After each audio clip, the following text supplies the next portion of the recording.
پاکستان کے اوپر 27ویں ترمیم ایک بھوت کی طرح منڈلا رہی ہے، ایک تلوار کی طرح پاکستان کی عدلیہ اور پاکستان کی پارلیمنٹ کی آزادی کے اوپر ننگی تلوار کی طرح لٹک رہی ہے۔ بلوچستان کے حالات سے ہر وقت باخبر رہنے کے لیے خبریں اور تجزیہ ڈاکٹر امجد ایوب مرزا پیش کرتے ہیں۔ پلیز چینل کو جوائن کیجیے۔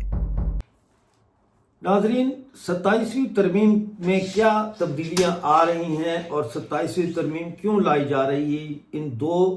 سوالوں کا آپس میں بڑا گہرا تعلق ہے۔ بنیادی طور پر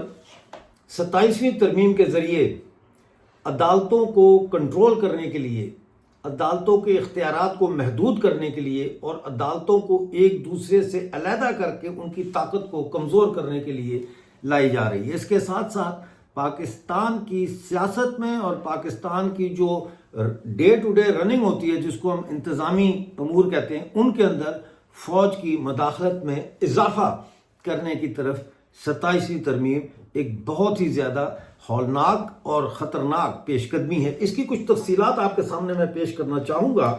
اور اس میں سب سے پہلے شہباز شریف نے اس حوالے سے ملاقاتوں کا سلسلہ شروع کر دیا ہے، اور 3 نومبر کو انہوں نے بلاول بھٹو کے وفد سے ملاقات کی، بلکہ جا کے ملاقات کی وزیر اعظم شہباز شریف نے، اور سینٹ میں 4 نومبر کو ڈپٹی پرائم منسٹر اور فارن منسٹر جو ہیں اسحاق ڈار، انہوں نے کہا کہ تمام پرپوزلز جو ہیں پارلیمنٹ میں ان پر بحث ہوگی۔ شہباز شریف کی جو ملاقاتیں اس وقت تک ہیں وہ پاکستان مسلم لیگ قائد اعظم سے، پاکستان پیپل پارٹی سے، پاکستان مسلم لیگ ضیاء سے، باپ پارٹی جو ہے بلوچستان کی اس کے جو ہے لوگوں سے، نیشنل پارٹی میں میر پلیان بلوچ نے بھی ملاقات کی ہے اس حوالے سے۔ اب یہ جو ترمیم ہے، یہ کتنے ووٹ چاہیے اس کے لیے اور یہ کیسے پاس ہوگی یا نہیں ہوگی، اس پہ بھی بات کرتے ہیں۔ لیکن سب سے پہلے یہ بات سمجھنے کی ضرورت ہے کہ 27ویں ترمیم کے ذریعے ایک نئی عدالت کا قیام لایا جا رہا ہے جو ساری عدالتوں کے اوپر ہوگی، اور اس کا نام ہوگا constitutional court, federal constitutional court, یعنی وفاقی آئینی عدالت۔ اور یہ آرٹیکل 243 جو ہے اس میں بھی ترمیم لائی جا رہی ہے، جس کے ذریعے فوج کا جو کمانڈ اینڈ کنٹرول کا جو سسٹم ہے اس کو مزید، جسے کہتے ہیں کہ وہ امپاور کیا جا رہا ہے۔ اس کے علاوہ ایگزیکٹو مجسٹریٹوں،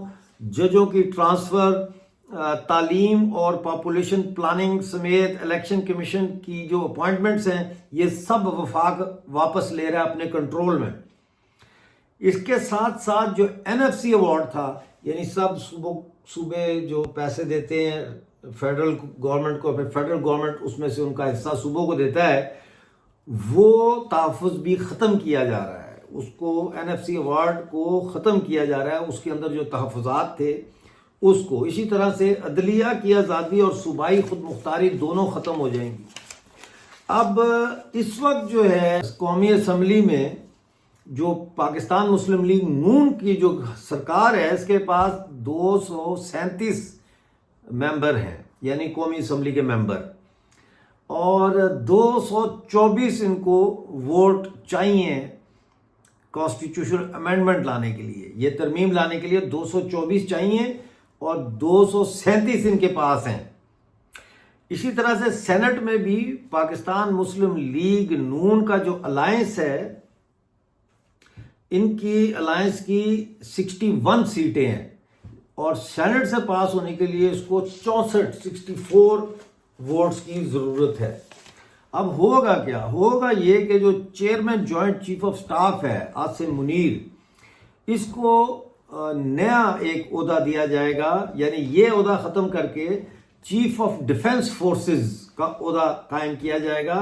اور اس کو بنایا جائے گا چیف آف ڈیفنس فورسز، یعنی تمام فوجیں بری، بحری اور فضائی اس کے انڈر آئیں گی۔ اسی طرح سے جو فیلڈ مارشل کا عہدہ ہے اور دیگر سینئر فوجی افسران کے جو عہدے ہیں وہ تا حیات قائم رہیں گے، یعنی کہ پھر ان کی مراد بھی ان کو ملیں گی برابر۔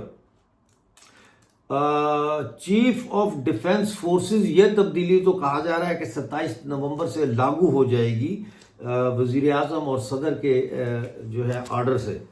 سپریم کورٹ کے جو آئینی اختیارات ہیں اس وقت وہ ختم کر دیے جائیں گے، جس کا مطلب ہے کہ اب سو موٹو جو ہے وہ سپریم کورٹ نہیں لے سکے گا، اور صرف وہاں کیسوں کی اپیلیں اور عام جو کیسز ہوتے ہیں وہ سنے جائیں گے، یعنی کہ ایک قسم کا سمجھ لیں کہ ہائی کورٹ کی طرح کا یہ ہو جائے گا، اور تمام اختیارات جو ہے فیڈرل کانسٹیٹیوشنل کورٹ کو دیے جائیں گے، اور فیڈرل کانسٹیٹیوشنل کورٹ یعنی وفاقی آئینی عدالت جو فیصلہ کرے گی وہ تمام عدالتوں کے اوپر لاگو ہوگا۔ اس کے ساتھ ساتھ جو ججز ہیں ان کی تعیناتی اور ٹرانسفرز کا اختیار بھی جو ہے وہ وزیر اعظم اور صدر کے پاس منتقل کر دیا جائے گا۔ اب اس کے کی میں آپ کو چینجز بتا دیتا ہوں موٹا موٹا۔ ایک تو میں نے آپ کو بتایا کہ فیڈرل کانسٹیٹیوشنل کورٹ قائم کی جا رہی ہے، سپریم کورٹ کو ڈاؤن گریڈ کیا جا رہا ہے۔ دوسرا یہ ہے کہ یہ جو کرمنل اور سول کیسز ہیں ان کو سنے گی سپریم کورٹ وہاں پہ بس۔ اس کے ساتھ ساتھ میں نے آپ کو بتایا فیڈرل کانسٹیٹیوشنل کورٹ جو ہے اس کے جتنے فیصلے ہوں گے وہ تمام عدالتوں پہ انکلوڈنگ سپریم کورٹ ان کے اوپر ان کی تعظیم اور عمل درآمد جو کرنا لازمی ہوگا، وہ اس کو تبدیل نہیں کر سکتے۔ چیف جسٹس جو ہے اس کی میعاد 3 سال ہوگی، اور باقی جو ججز وغیرہ ہیں ان کی میعاد 7 سال ہوگی، ریٹائرمنٹ کی عمر 68 ایئرز ہوگی۔ تو باسل نبی ملک ہیں، وکیل ہیں بڑے مشہور، انہوں نے بڑا دلچسپ تبصرہ کیا۔ انہوں نے کہا 26ویں ترمیم عدلیہ کی آزادی کی موت تھی اور 27ویں ترمیم عدلیہ کا جنازہ ہے۔ یہ ناظرین صورتحال چل رہی ہے اس وقت پاکستان میں، اور 27ویں ترمیم کے خلاف مجھے یہ لگتا ہے کہ نہ صرف عدالتوں کے جو جج ہیں وہ بلکہ وکلا جو ہے وہ بھی میدان میں اتریں گے اور خاصی احتجاج کریں گے، مظاہرے وغیرہ کریں گے۔ لیکن اس کے ساتھ ساتھ دیکھنا یہ ہے کہ یہ جو جمہوریت کے اوپر پاکستان میں جیسی بھی جمہوریت ہے، لولی ہے، لنگڑی ہے، بیکار ہے، جو بھی ہے، اس کے اوپر جو ہے یہ جو مارا جا رہا ہے شب خون، تو اس کے ذریعے کیا پاکستان دوبارہ ایوب خان کے 1 یونٹ کی طرح ایک 1 یونٹ بنایا جا رہا ہے بغیر 1 یونٹ کا نام لیے، جب سارے اختیارات فیڈرل گورنمنٹ کے پاس ہیں، اور پھر فیڈرل گورنمنٹ نے اپنے تحفظ کے لیے فیڈرل کانسٹیٹیوشنل کورٹ بھی بنا لی، اور پھر فوج کا جو سربراہ ہے اس کو تاحیات جو ہے وہ فیلڈ مارشل بھی بنا دیا، اور اس کے جو پسندیدہ جرنیل ہیں ان کو بھی فار لائف جو ہے وہ سٹیٹس دیا جا رہا ہے۔ تو پھر تو اس کا مطلب یہ ہے کہ آرمی چیف جو ہوگا یعنی چیف آف ڈیفنس فورسز جو ہوگا وہی پورے ملک کو چلائے گا بھی اور کنٹرول بھی کرے گا۔ حالات بڑے نازک دور سے گزرے پاکستان میں۔ اگر 27ویں آرمی ترمیم کامیاب ہو جاتی ہے تو اس کا مطلب ہے کہ پاکستان میں جیسا باسل نبی نے جیسا فرمایا وکیل صاحب نے، یہ پھر پاکستان میں صرف آئین کا اور جنازہ نہیں ہوگا یا قانون کا جنازہ نہیں ہوگا، یہ پاکستان میں جو بھی تھوڑی بہت بچی کچی جمہوریت ہے اس کا بھی جنازہ ہوگا۔ دیکھتے رہیے ہمارا چینل، جیسے کوئی نئی اپڈیٹ آئے گی لے کے آپ کی خدمت میں حاضر ہوں گا۔ اس وقت تک کے لیے مجھے اجازت دیجیے اور اپنا بہت سارا خیال رکھیے۔